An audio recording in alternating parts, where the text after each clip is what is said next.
Welcome to another lecture in the for unit 2. In the previous lecture there was a mistake in the derivation. I will correct.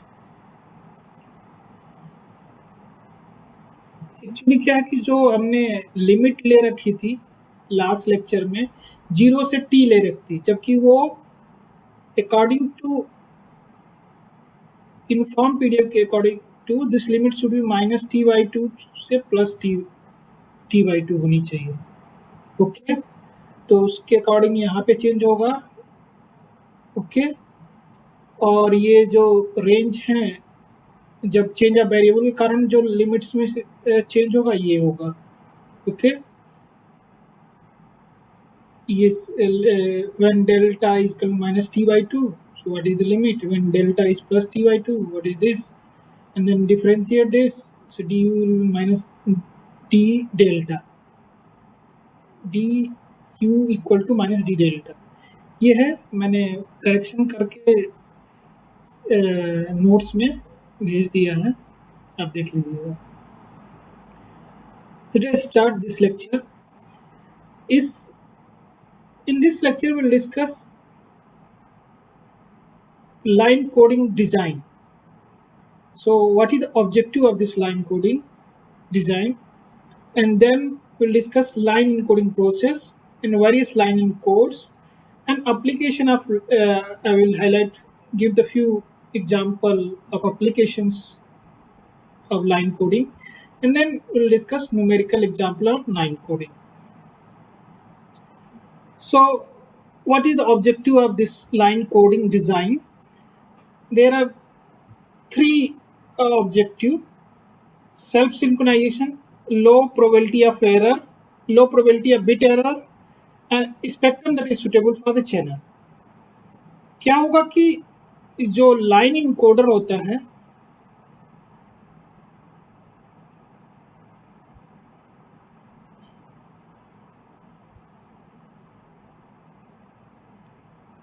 उस पे once और zeros की input होगा और ये wave form generate करता है, and that can be modeled as a random process. Okay, so इस वेव फॉर्म को कैसे बनाया जाए, कितना क्या सुटेबली डिजाइन किया जाए कि we can achieve these three goals like self-synchronization, low probability of bit error rate, and a spectrum that is suitable for the channel. क्योंकि इस वेव फॉर्म को हमें किसी चैनल के थ्रू भेजना है. ओके, सेल्फ सिंक्रोनाइजेशन क्या होता है? सेल्फ सिंक्रोनाइजेशन के लिए जैसे कि आप जो वेव फॉर्म है उसका जो टाइम पीरियड इस टाइप का वेव फॉर्म है, पल्स ट्रेन है, तो इसका जो इंटरवल बिट पीरियड आपको पता होना चाहिए रिसीवर को. वो बिट पीरियड ये रिसीवर साइड जो होगा RX डिनोटिंग रिसीवर को, जो ये चैनल के through wave form noise add हुआ इस पे, ओके, रिसीव्ड सिग्नल से ही आपको ये बिट इंफॉर्मेशन सिंक्रोनाइजेशन के लिए निकालनी होगी. ओके,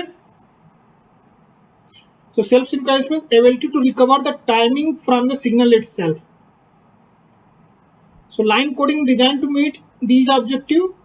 तो जो पहली ऑब्जेक्टिव है कि वो सेल्फ सिंक्रोनाइजेशन को सपोर्ट करना चाहिए ये वेव फॉर्म. इससे आपकी टाइमिंग इंफॉर्मेशन रिकवर की जा सकती है. लॉन्ग जीरोज और ones could cause a problem, क्योंकि मान लीजिए आपने वन को एक इस तरह के वेव फॉर्म से जीरो से लेके प्लस वन वेव फॉर्म से रिप्रेजेंट किया, जीरो को आपने इस तरह के wave form inverted wave form की तरह जीरो माइनस वन से रिप्रेजेंट किया. जब वन वन वन वन आएगा तो आपका एक लॉन्ग इस तरीके का वेव फॉर्म बन जाएगा, पल्स बन जाएगी. ओके, तो इस टाइप की सिचुएशन में it is difficult to get the bit interval, this symbol period या bit period. ओके, तो आपको ऐसी कोडिंग करनी है कि ये x ऑफ t में इस टाइप की सिचुएशन ना क्रिएट हो. Okay, so that we can recover the timing information from the received signal. Okay, अब क्या है लो प्रोबेबिलिटी ऑफ बिट एरर. क्या होता है कि नॉइज ऐड होती है, उसके प्रेजेंस में ये वेवफॉर्म्स डिस्टॉर्टेड होंगे. ओके, सो रिसीवर डिस्टॉर्शन होने के बावजूद भी receiver need to able to distinguish the waveform associated with the marks from the waveform associated with the space. जैसे कि 1 को मार्क बोलते हैं और 0 को स्पेस, मार्क स्पेस. ओके, इसके करस्पॉन्डिंग वेवफॉर्म एसोसिएटेड है और इन वेवफॉर्म को रिसीवर यदि एबल टू डिटेक्ट कि ये मार्क ये वेवफॉर्म करस्पॉन्डिंग टू 1 है, ये वेवफॉर्म आया तो मतलब 1 was input the line encoder. Okay, और इन प्रेजेंस ऑफ नॉइज तो ये डिटेक्ट होना चाहिए. करेक्टली डिकोड होगा तो लो प्रोबेबिलिटी ऑफ बिट रेट बहुत ही कम होगा. Okay, third is spectrum that is suitable for the channel. आपने जो चैनल पे है उसकी एक बैंडविड्थ होगी. ओके, चैनल है, इस पे आपने ये लाइन इनकोडेड वेवफॉर्म को ट्रांसमिट करना है, तो आप इसका पीएसडी निकालोगे.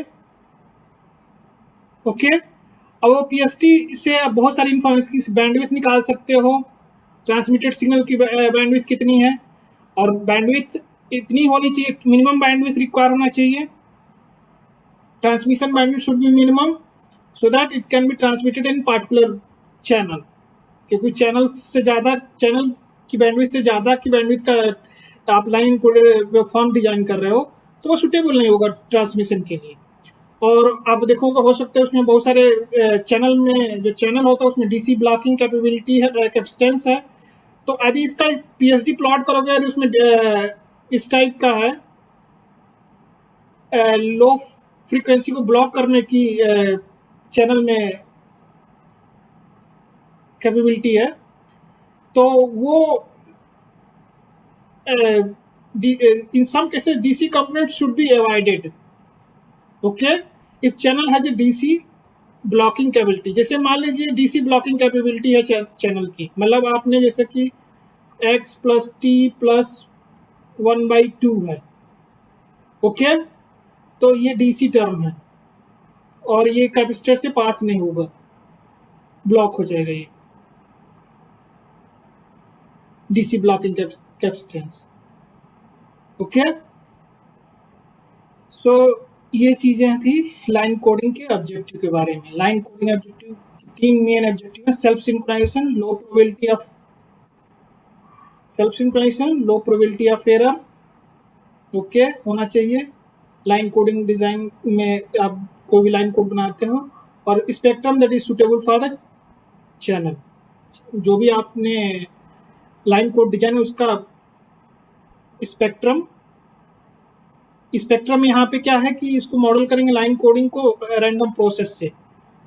ओके, वेवफॉर्म को रैंडम प्रोसेस से, और उसका स्पेक्ट्रल इंफॉर्मेशन किसमें होता है, पावर स्पेक्ट्रल डेंसिटी में होता है. पावर स्पेक्ट्रल डेंसिटी के सुटेबल होना चाहिए to transmit, suitable for given channel. जो भी चैनल दिया गया है उसमें सुटेबल ट्रांसमिट हो सकता. Okay, then let us discuss line encoding process in detail.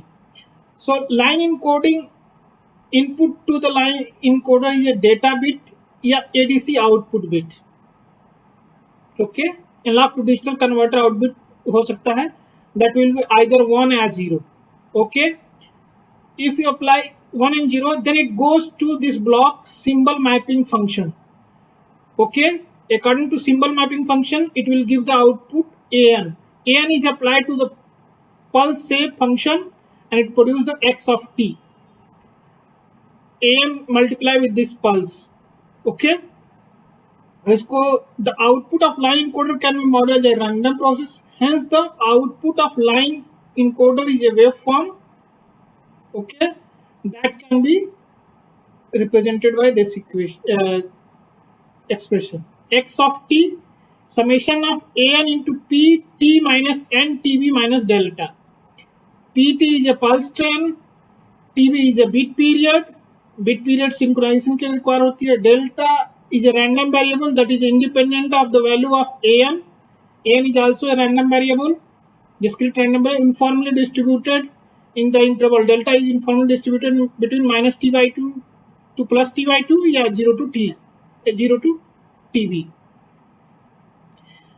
So इसका जो लाइन कोडिंग में यही होता है कि वंस एंड जीरोस को एक सिंबल मैपिंग फंक्शन से an में कन्वर्ट करते हैं और उसको pt से मल्टीप्लाई कर देते हैं for shifted version of pt's for different instant n, for different n. Okay, so line coding is described by these two, symbol mapping function and pulse shape. So इसी के आधार पे हम क्लासिफाई कर सकते हैं category of line coding. Symbol mapping function, symbol mapping function तीन तरह के होते हैं, unipolar, polar, bipolar. Pulse shape जो होते हैं तीन तरीके होते हैं, non return to zero pulse, return to zero pulse, Manchester or, split phase pulse, ये तीन होते हैं. अब यूनिपोलर के करस्पॉन्डिंग तीन ये हो सकते हैं, पोलर के करस्पॉन्डिंग ये तीन हो सकते हैं, बाइपोलर करस्पॉन्डिंग ये तीन वेव फॉर्म हो सकते हैं. कितने टोटल कॉम्बिनेशन बने? 9 कॉम्बिनेशन बनेंगे इस तरह से लाइन कोड के. और भी बहुत सारे अदर तरीके से भी लाइन कोड बनते हैं. तो category of line encodes, symbol mapping function air. Unipolar में क्या होता है, मैपिंग रूल क्या होता है, 0 को 0 से मैप कर देंगे और 1 को 1 से. पोलर में क्या होता है, 0 को -1 से मैप करते हैं, 1 को 1 से मैप करते हैं. ओके, पॉजिटिव और निगेटिव दोनों पोलरिटी, इसलिए पोलर है. Bipolar is also known as alternate mark inversion या pseudo ternary code. In AMI, for once voltage level get to transition from plus to minus R from minus to plus, having alternative ones to be the equal polarity, and 0 will be have a 0 voltage level होता है in this case of bipolar. तो इसका mapping rule लिख सकते हैं, 0 को 0 से map करेंगे, 1 को आइदर 1 और -1. ओके, पल्स शेप क्या होता है, तीन तरीके के पल्स शेप में. Non return to zero pulse, उसका वेव फॉर्म ऐसे दिखना चाहिए, 0 से टीबी इंटरवल में ये हमेशा ए होना चाहिए, हाई वोल्टेज होना चाहिए. ओके, ये कभी भी रिटर्न 0 नहीं हो रहा in between 0 to TB. Okay, इसीलिए इसको क्या, non return to zero pulse. Return to pulse 0 में क्या होगा, आधे इंटरवल तक TB/2 तक ये हाई रहता है और TB/2 से प्लस TB/2 से TB तक ये 0 होता है, ये रिटर्न टू 0 होता है. ओके, और मैनचेस्टर पल्स क्या होता है, मैनचेस्टर पल्स स्प्लिट फेज, तो ये 0 से TB/2 में प्लस ए होगा और TB/2 से T के बीच में माइनस ए होगा. ओके, ये पल्स शेप का A denoting the amplitude of this pulse. अब इसको रेक्टेंगल फंक्शन में लिख सकते हैं आप. जो रेक्टेंगल फंक्शन की डेफिनेशन है, rect t by tau is total width, so it is minus t/2 to plus t/2 height 1. Okay, तो ये शिफ्टेड वर्जन, इसको टीबी के टर्म्स में प्लॉट करेंगे तो ये होगा TB total bit periods minus TB/2 2 to plus TB by 2. This is rect T by TB. Okay, अब इसको आप शिफ्ट कर दोगे TB by 2 से right, so this can be written like in this fashion, और A is amplitude multiply with this is height कोण, तो A height करना तो A into this rect T minus TB by 2. इसी तरह रिटर्न टू 0 को भी आप लिख सकते हैं, इसकी विड्थ क्या है, TB by 2 है, और इसको शिफ्ट किसने किया गया, TB by 4 से. ओके, इसी तरह आप इसका एक्सप्रेशन लिख सकते हो in terms of rectangle function. So ये आएगा various line code. So unipolar में 3 तरीके हो सकते हैं, unipolar non return to 0, unipolar return to 0, unipolar Manchester. Polar भी 3 तरीके वेवफॉर्म के साथ एसोसिएट हो सकता है, polar non return to 0, polar return to 0, polar Manchester. Bipolar या अल्टरनेटिव मार्क इन्वर्जन ये 3 तरीके का होता है, bipolar non return to 0, bipolar return to 0, bipolar Manchester.